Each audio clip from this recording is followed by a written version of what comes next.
പുതിയ വീഡിയോയിലേക്ക് എല്ലാവർക്കും സ്വാഗതം. ഇന്ന് വ്യായാമം ചെയ്യുന്നവർ നമ്മുടെ നാട്ടിൽ ധാരാളമായിട്ടുണ്ട്. വ്യായാമം കൊണ്ട് നിരവധി പ്രയോജനങ്ങളുണ്ട് എന്ന് മിക്കവർക്കും അറിയാം. പലതരത്തിലുള്ള വ്യായാമമുണ്ട് എന്നും അറിയാം. അതായത് എയറോബിക് വ്യായാമമുണ്ട്. എയറോബിക് വ്യായാമത്തിനെ കാർഡിയോ എന്നാണ് വിളിക്കുന്നത്. അതുപോലെ തന്നെ റെസിസ്റ്റൻസ് വ്യായാമമുണ്ട്, നമ്മൾ സ്ട്രെച്ചിങ് വ്യായാമമുണ്ട്. ഇങ്ങനെ പലതരത്തിലുള്ള വ്യായാമങ്ങൾ ചെയ്താലേ നമുക്ക് വ്യായാമത്തിൻ്റെ എല്ലാ പ്രയോജനങ്ങളും ലഭിക്കുകയുള്ളൂ. ഇന്ന് നമ്മൾ പ്രധാനമായിട്ടും ചർച്ച ചെയ്യുന്നത് റെസിസ്റ്റൻസ് വ്യായാമം അല്ലെ മസിൽ സ്ട്രെങ്തനിങ് വ്യായാമം എന്ന് വിളിക്കുന്ന വ്യായാമത്തിൻ്റെ ഒരു പ്രത്യേക പ്രയോജനത്തെ പറ്റിയാണ്. ഈ റെസിസ്റ്റൻസ് വ്യായാമം അല്ലെങ്കിൽ മസിൽ സ്ട്രെങ്തനിങ് വ്യായാമത്തിന് പല പ്രയോജനങ്ങളുണ്ട് എന്ന് നിങ്ങൾക്ക് എല്ലാവർക്കും അറിയാം. അതായത് അത് നമ്മൾ പ്രധാനമായിട്ടും ചെയ്യുന്നത് നമ്മുടെ മസിൽസിനെ ബിൽഡ് ചെയ്യാൻ വേണ്ടിയാണ്. അതായത് മസിലുകൾ വളരുവാനും അത് സുദൃഢമാകുവാനും വേണ്ടിയാണ് മിക്കവരും അതിനെ ഇന്ന് ഉപയോഗിക്കുന്നത്.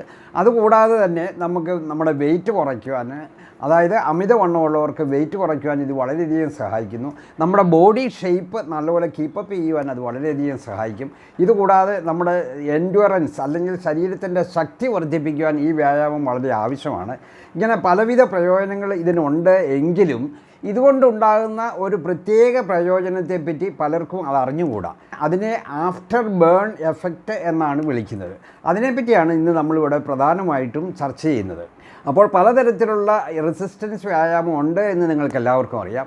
ഈ റെസിസ്റ്റൻസ് വ്യായാമം എന്ന് പറഞ്ഞാൽ തന്നെ നമ്മളൊരു ശക്തിക്ക് എതിരായിട്ട് പേശികൾ പ്രവർത്തിക്കുന്നതിനെയാണ് റെസിസ്റ്റൻസ് എക്സർസൈസ് എന്ന് പറയുന്നത്.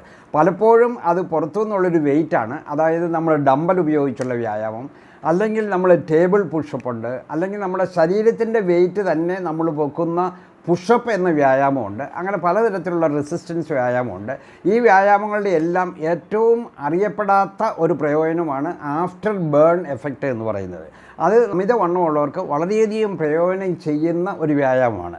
നമ്മൾ സാധാരണ നടക്കുമ്പം അല്ലെ കാർഡിയോ വ്യായാമം ചെയ്യുമ്പോൾ അപ്പോൾ എനർജി ചിലവാകുന്നു എന്ന് നിങ്ങൾക്ക് എല്ലാവർക്കും അറിയാം. പക്ഷേ കാർഡിയോ ചെയ്യുമ്പോൾ എനർജി അല്ലെ കാലറി ബേൺ ചെയ്യുന്നത് ആ വ്യായാമം ചെയ്യുന്ന സമയത്ത് മാത്രമാണ്. അതേ സമയത്ത് നമ്മൾ റെസിസ്റ്റൻസ് എക്സർസൈസ് അല്ലെ മസിൽ സ്ട്രെങ്തനിങ് വ്യായാമം ചെയ്യുമ്പോൾ അന്നേരം ചിലവാകുന്നതിനേക്കാൾ കൂടുതൽ ഊർജം അല്ലെ കാലറി ബേൺ ചെയ്യുന്നത് നമ്മൾ വ്യായാമം നിർത്തിക്കഴിഞ്ഞാണ്. അത് വളരെയധികം പ്രയോജനപ്പെടുന്ന ഒരു കാര്യമാണ്. അതായത് അവരുടെ ശരീരത്തിലെ കാലറി ബേൺ ചെയ്യുന്ന മെക്കാനിസം എപ്പോഴും ഉയർന്നു തന്നെ ഇരിക്കുന്നു. അതായത് അവർ റെസ്റ്റ് ചെയ്യുന്ന സമയത്ത്, വ്യായാമത്തിന് ശേഷം റെസ്റ്റ് ചെയ്യുന്ന സമയത്ത്, അവർ വെറുതെ ഇരിക്കുന്ന സമയത്ത്, അവർ രാത്രിയിൽ ഉറങ്ങുന്ന സമയത്ത്, അങ്ങനെ ത്രൂ ഔട്ട് ദ ഡേ അവരുടെ കാലറി ബേൺ ചെയ്യുന്ന മെക്കാനിസം ഉയർന്നു തന്നെ നിൽക്കുന്നു. അതുകൊണ്ട് അവരുടെ ശരീരത്തിൽ നിന്നും കാലറി വ്യായാമത്തിന് ശേഷവും ചിലവായിക്കൊണ്ടിരിക്കുന്നു. അത് അമിതവണ്ണമുള്ളവർക്ക് വണ്ണം കുറയ്ക്കുവാൻ അല്ലെ തൂക്കം കുറയ്ക്കുവാൻ വളരെയധികം സഹായിക്കുന്ന ഒന്നാണ്. മറ്റുള്ളവർക്കാണ് വണ്ണം വെക്കാതിരിക്കാൻ വളരെയധികം സഹായിക്കുന്നതാണ്. ഇതിനെയാണ് ആഫ്റ്റർ ബേൺ എഫക്റ്റ് എന്ന് ആരോഗ്യ വിദഗ്ധർ വിളിക്കുന്നത്. അതായത് ആഫ്റ്റർ ദി എക്സർസൈസും നമ്മുടെ കാലറി ബേൺ ചെയ്യുന്ന ആ പ്രക്രിയ ഓണായി തന്നെ കിടക്കുന്നു. അതുകൊണ്ട് തന്നെ നമ്മുടെ ശരീരത്തിൽ നിന്നും കൂടുതൽ കാലറി എപ്പോഴും ബേൺ ചെയ്തുകൊണ്ടിരിക്കുന്നു. അതുകൊണ്ട് നമുക്ക് തൂക്കം കുറയ്ക്കുന്നു, അല്ലെ തൂക്കം വയ്ക്കാതിരിക്കുവാൻ നമ്മളെ സഹായിക്കുന്നു. അപ്പോൾ ഈ ആഫ്റ്റർ ബേൺ എഫക്റ്റ് എന്താണ് എന്ന് നിങ്ങൾക്ക് മനസ്സിലായി എന്ന് ഞാൻ വിശ്വസിക്കുന്നു. ഈ വീഡിയോ നിങ്ങൾ മാക്സിമം ഷെയർ ചെയ്യണം. കാരണം ഈ പ്രയോജനം മറ്റുള്ള എല്ലാവരും അറിഞ്ഞിരിക്കണം.